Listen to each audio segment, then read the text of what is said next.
ગૃહ રાજ્યમંત્રી હર્ષ સંઘવીના સ્વર્ગસ્થ પિતાની પ્રાર્થના સભા સીએમ ભૂપેન્દ્ર પટેલ સહિત અનેક મંત્રીઓ અને મહાનુભાવો ઉપસ્થિત રહ્યા.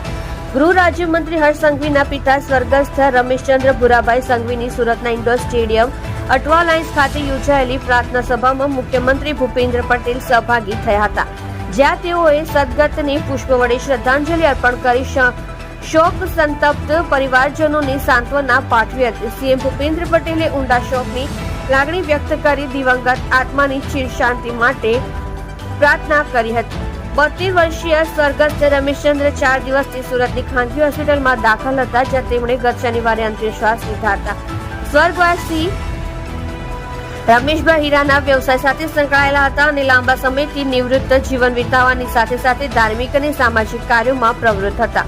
તેમના પરિવારમાં પત્ની દેવિન્દ્રાબેન, પુત્ર હર્ષ સંઘવી, પુત્રવધુ પ્રાચી સંઘવી, પૌત્ર આરુષ, પૌત્રી નિર્વા તેમજ પુત્રીઓ નેહલ, કિંજલ, કાજલ અને હેનીબેન છે. સદગતની પ્રાર્થના સભામાં કેન્દ્રીય જળશક્તિ મંત્રી સી.આર. પાટીલ, આરોગ્ય મંત્રી ઋષિકેશ પટેલ, વન અને પર્યાવરણ રાજ્યમંત્રી મુકેશભાઈ પટેલ, શિક્ષણ રાજ્યમંત્રી પ્રફુલભાઈ પાનસેરિયા સહિત ધારાસભ્યો, મહાનુભાવો, સ્નેહી પરિજનો, શહેરીજનો ઉપસ્થિત રહ્યા હતા.